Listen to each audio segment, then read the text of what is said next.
Hey guys, RTT back here for another video. Guys, today we'll be talking about the Vive Flow, why I'm not pre-ordering it, what is it, what is happening. Alright guys, let's go ahead and talk about it. Guys, starting off right away, the Vive Flow is the most recent VR headset from Htc. And to be honest, I use VR headset as a very loose term for this device. This device is not what you see out of the Quest 1, Quest 2, Rift S, or the Rift, or the Htc Vive original. This is a most basic level VR headset for the average consumer or business person who are just getting into VR. It's in the basic level. $499 is a crap ton for this device.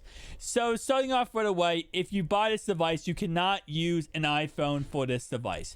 You have to have an Android. So whether that is, again, the Surface Duo. The reason I mentioned this device because it's $499. So this is actually the same price as this headset. You have to have an Android device in order to go ahead and use this device. So if you don't have an Android device, you can't use this device. Now, there are rumors that in the future it might be updated to let you use it on iOS, but at the moment in time, you cannot. Now, this is not a VR headset where you have an actual system in there that really does anything. Now, there is a interface in there when you go and look into this device where, yes, it's a somewhat of a VR experience, but the major thing is casting your phone to this device. That's the biggest thing about this device. Using your phone as a controller, casting it to this device, and actually being able to work, one-on-one with that. Now, that's a cool idea, but if you don't have Android, you're not going to be able to use this device. And here's another kicker. It can't connect to a PC at the moment. So there's no connection to PCs or other devices. It is strictly your phone, Android phone, not iOS, strictly to this headset, and that's it. That's a big negative. Now, second thing that's a big negative, you have to keep this phone plugged in at all times. There isn't a big enough battery in this device to actually keep it quote-unquote wireless. Now, already know with the Quest 1, Quest 2, we have 5-6 hours of battery. But in order for HTC to keep this very, lightweight, they didn't add a battery pretty much. So you have to have this plugged in at all times. Now, you can separately buy a battery pack for this device, and it is going to probably cost you around $60, $70, and you can add that to this device. But that's pretty much that. You have to buy the external battery pack. You do not get one out of launch. So if you are using this device, you have to have it plugged in, which is kind of funny because the whole point of this device is to keep it more simplistic of like how cool it looks. It's literally, it looks like actual glasses. You guys can see right here. It looks like glasses on your head. But at the same time, you always have to be tethered to the wall or outlet because of the fact that you have to be plugged in at all times. Obviously, you can use a battery bank or something like that, but you can't go ahead and just be walking around this device unless you have that battery pack. So that's another big L for this device. Now, it does look beautiful. It is beautiful. It's an amazing looking device, but here's another caveat. You can't change I think it's called the IPD rating. It's the distance between your eyes. So with the Quest 2, you can actually change that depending on how long your eyes are apart. So, for example, whenever you are using a VR headset, and most VR headsets let you do this, is that they let you change it to 3 different degrees. So, if you guys measure from your one pupil to your next pupil, that is how you change the VR headset to match your actual eyes. It's an amazing feature, and it's not added with this headset, so you can't change it. So if you look in this headset and your eyes are incorrectly balanced, you're gonna have an issue. And I don't understand what HTC is doing with this headset. I really don't. But it doesn't stop there. There's even more issues we're going to be talking about in this video. But with that being said, though, like I said, this is a light gaming, more or less a heavy media consumption type device with the ability to be able to actually do Microsoft Teams, all that kind of stuff virtually, talk to people, have meetings virtually. So it's more or less like a intro to VR. So if you're looking for a VR headset that you're like, I just want to get in that VR world, and trust me, I understand. I see a lot of people commenting, I don't want Facebook on my VR headset. I'll pay double if I don't have Facebook. This won't give you Facebook, but if you don't have an Android phone, you're not going to be able to use this. Next thing I want to talk about, it has 75 Hz refresh rate. So we saw with the Quest 2, they got the update to 120 Hz. Actually, when I think it was 90 and then 120 Hz refresh rate.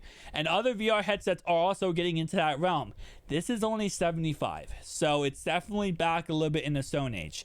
Another thing, it's something really cool here, guys. It's a really cool update.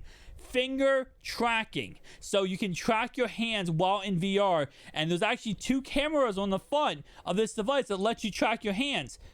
But wait, it's not going to be available at launch, so you're not going to be able to have it at launch. That update might come in the future. It's not promised. They said it would come in the future, but we don't know when it's going to be arriving in the future. At launch, there is no finger tracking, so you're going to have to use your cell phone. Android cell phone. You can't use an iPhone. This really just, I don't understand what HTC was thinking with this device. I really don't. Because if they did this correctly in a different way, I feel like this device could be so amazing. It says right here, you can dive into an immersive experience via the Vive port app store anytime, anywhere, using your Android smartphone as a controller. They say that and they mean that, guys. It's not that it would not completely work with an Apple. It just isn't compatible. There's certain things that won't work with Apple, period.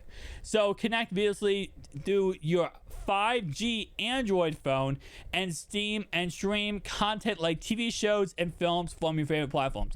Like I said, guys, you are literally streaming, you're casting your device onto a VR headset. You're spending $500 on that. I'm just gonna be honest with you guys. You guys already know I'm very honest with my reviews here, and I'm just giving you guys the honest basic information here, is that you are pretty much casting your phone to a VR headset. Now there is its own interface, there is its own little setup, right, which I do like, but the fact you can't wirelessly use this device pretty much unless you buy this battery pack, it's probably gonna cost you like I say it went from $30 to $60. That's a no. You can't use an Apple phone. You have to have an Android phone. That's a no. Like, you can't change the actual right here it says native support up to -6 focusing power. So you can focus better. So, for example, you have glasses. You can do different focusing, but you can't change the actual eye length, the pupil length, which is a no. So overall, like I said, it's a really cool concept. It's a really cool idea, and they do show it. But you look at what they show every time someone using this, right? Okay, actually, yeah, I think the wire is hidden here, but they showed a lot when she's bam, that wire. You have to have it plugged in. It is not a 5-hour battery, guys. It is not a 7-hour battery. And I'll say the Quest 2 has an amazing battery life. I definitely love the Quest 2. But right here, charger, connected, you have to have it plugged in. It's so weird for a device that is so meant and so put toward and looks like a beautiful wireless charging, like wireless device. You walk around anywhere. The fact it has no battery, which makes sense, so it's not as, like heavy, just absolutely destroys the device in my opinion.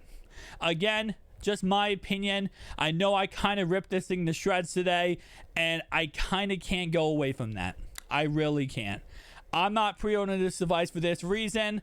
I don't understand the concept of this, other than just, listen, for people who have a lot of money getting into VR for the first time, they think this looks simplistic, cool design. They want to go ahead and try it out for that reason. That's why they buy it. I can't see any other reason. It doesn't have Facebook. That's awesome. Go buy another HTC Vive that doesn't have Facebook and is better. Tell me down below your thoughts and opinions. Maybe I'm completely wrong. I'll see you guys in the next one. Peace out.